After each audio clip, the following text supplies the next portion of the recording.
Hello everybody, it is I, Tony aka TTBurger 88, and welcome to another video here. And as you all know, June is upon us, and every June we are greeted with the E3 press conferences. And since this is a yearly thing, it's time once again for the special TTBurger E3 press conference review. It's going to be in two parts once again. Part one will cover Microsoft, part two will cover Sony. I'm not alone here on this. Joining me for this is a good buddy of mine who helped me out last year.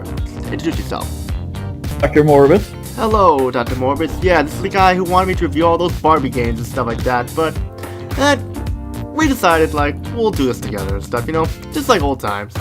But yeah, let's get on the way and talk about the Microsoft press conference. And my opinion on the Microsoft press conference is once again disappointment. There wasn't that many great exclusives. I mean, even though I don't own an Xbox One, there weren't that many interesting exclusives that would make me want to go out and purchase an Xbox One. I mean, sure, they had a few good games here and there. I mean, some of them look kind of interesting and stuff, but it's not really enough that's gonna make me want to go spend I don't know, $300 some on the console.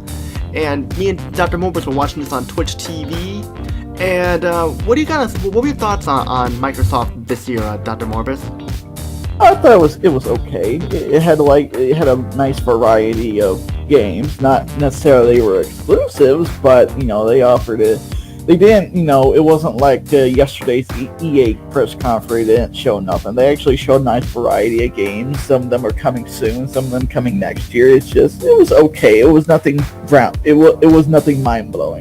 Well, it's just that I mean, I'm not trying to sound like a biased fanboy here, but just that a lot of these games weren't really that interesting. Let's see here. One game, The Awesome Adventures of Captain Spirit and stuff like that, which is kind of looks like a spell to Life is Strange, and they rambled on way too much at the time. They kept showing some of the trailers were for a Division 2 and stuff like that, which is way too long.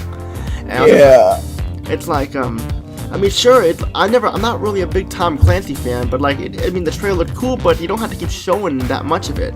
But the first thing we were introduced to was Halo Infinite, which I'm surprised it's not called Halo 6, but honestly, I haven't played a Halo game since Halo 3 because I was pretty much done with Halo after that, because Halo 3 was kind of a disappointment for me.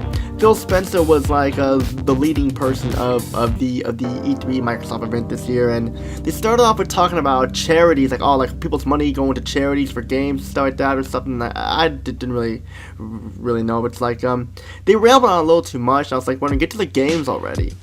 And after that, we were introduced to Ori and the Will of the Wisps.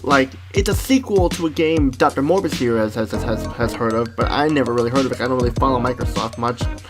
And I can't believe I'm saying this, but this next one here was kind of, it was kind of a positive thing. Sekiro: Shadows Die Twice by From Software. They made the games Echo Knight and King's Field and Demon Souls. And the Dark Souls series. Yeah, I mean that looks interesting, but I'm sure it's gonna be multi-platform anyway.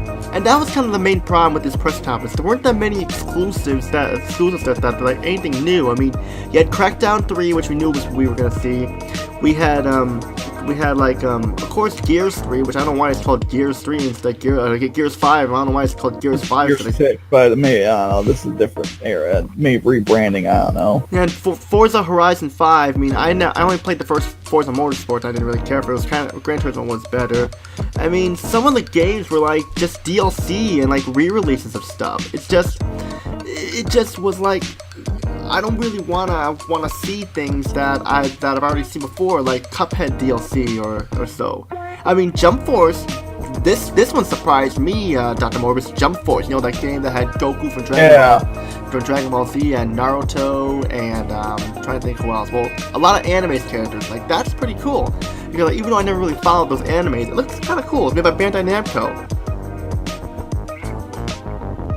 And there was Just Cause 4, which I thought the Just Cause series was just okay, but they have big company they have companies that are going to be in cahoots with Microsoft and stuff, like Ninja Theory, Compulsion Games and stuff. But And of course, Devil May Cry 5, I did not expect the Devil May Cry 5, because after DMC came out, like, I lost interest in Devil May Cry, but Devil May Cry 5, I don't know, I'm a little iffy about this.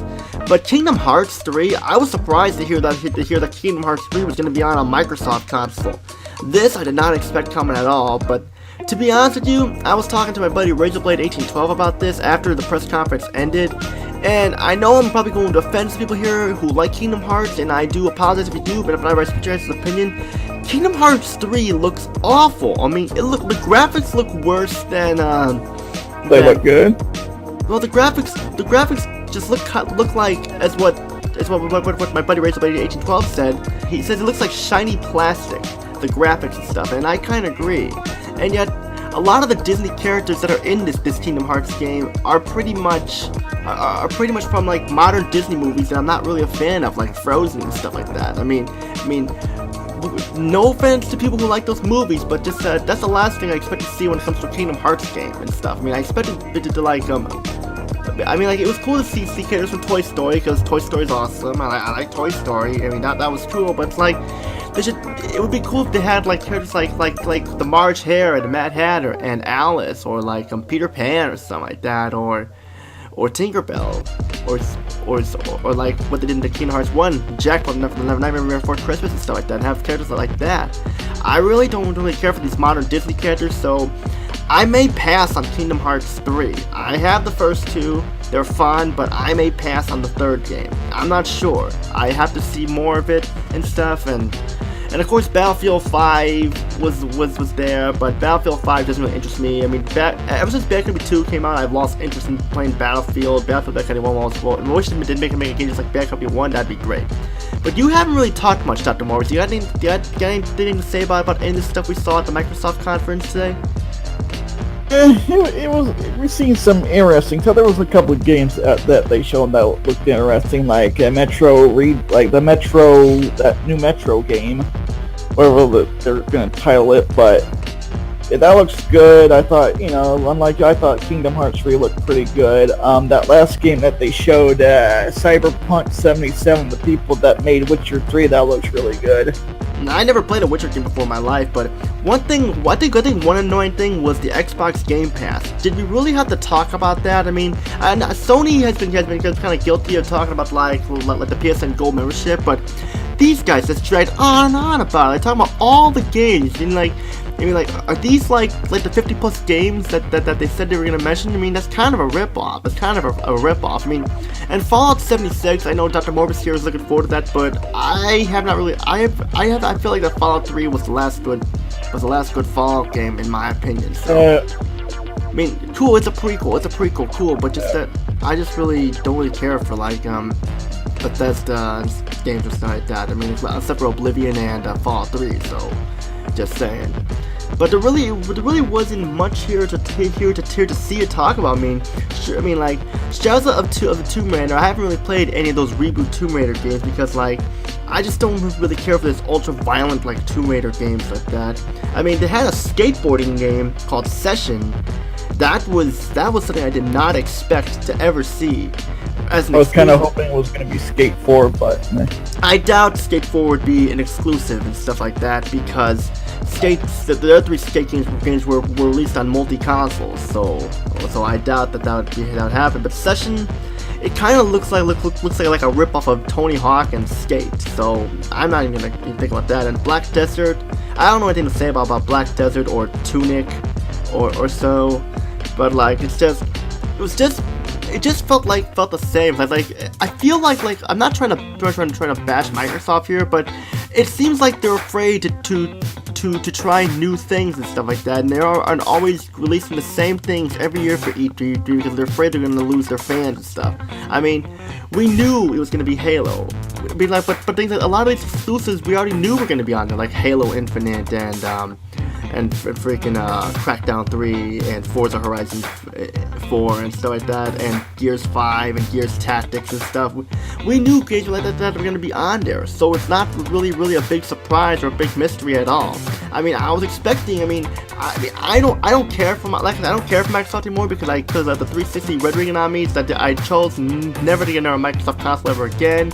And my brother sold the 360. Is planning on selling the 360 because he doesn't even play that anymore. He's planning on getting a PS4 actually, but this isn't gonna be enough for me to buy the Xbox One. And like, I have a feeling that Sony, I mean, I already know, I mean, not that Sony's probably gonna do better, because I already know what's gonna happen. They're probably gonna show us more about Last of Us Part 2, and like, show us more about that Spider-Man game, and Days Gone, and Death Stranding, and probably some new ITs that'll probably be worth it, because like, Sony's usually always the best for last, in my opinion. I mean, I'm sure, I don't know if Dr. Morbis agrees or not, because like, he has his own opinion, I have my own opinion, but like, I just feel like they were kind of rushing this press conference. This press conference felt a little rushed. I don't know if you agree or not, but this press conference felt kind of rushed to me. It's like they were trying to rush. I don't think it felt rushed. It's just, you know, there was some bits like they were talking about mumbo jumbo about their Xbox Game Pass, which is cool and all since it's $10 a month and you can like play like new releases like Crackdown 3 and whatnot that are same day is for like $10 a month. I think that's pretty cool, but like some of the other stuff, they're like also teasing like the next generation of the X console or something. They meant to tease that, but yeah, I know what you mean. It was okay. But like, what was your least favorite? What was your least favorite part about the press conference? What was your least favorite part? Cringy the Division 2 demo where they use this cringy co-op talk between people, just like ugh. Oh yeah, that. I think I remember you telling me you were kind of disappointed with the Division thing, but the thing that disappointed me was that like a lot of these games are already out and just DLC. Like Tales of Vesperia Definitive Edition. I've never been a fan of the Tales games that, so I probably will never play one. Battlefield 5 was disappointing because I know from what my buddy Raised with 1812 told me is that it's gonna be the same song and dances what Call of Duty World War II was like, with historically inaccurate having female soldiers fight and stuff like that. And Cuphead had, well, the Cuphead DLC. I mean, I never played Cuphead. I think that's a new game. Oh, that's a new game. I thought it was DLC. Never mind. I take that back. Sorry, people. But like the Battletoads thing looked interesting, but like Just Cause 4 was not interesting. I didn't really care for the Just Cause series. Devil May Cry 5 was kind of disappointing. It's like it was pretty much like very flashy and nothing else, and just the fact that they rambled on too much at times, just like wasted too much. Some of the trailers were too long. They kept rambling on about pointless stuff and saying get to the games already. I mean, it was. I'll be honest, it was a little bit better than last year. Excuse me. But not by much. It's still not gonna get a passing grade for me.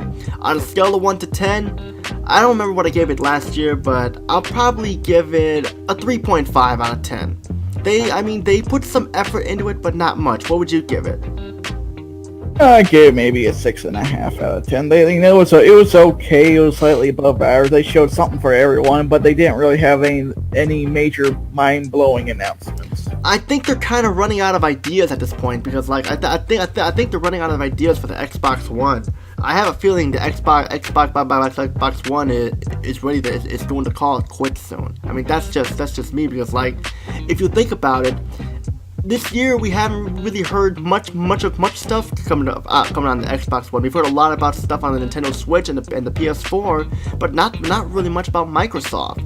So it's kind of a hint that they're probably gonna be abandoning the console soon. But that's just me. Do you got anything else to say? And that'll be it. Yeah, that's it too. That's pretty much it for part 1. Stay tuned for the final part tomorrow, where we'll be talking about the Sony conference, and we'll be watching that together on Twitch TV. So definitely looking forward to that. That's all I gotta say. This is TTBurger 88 and Doctor Morbis. Peace out.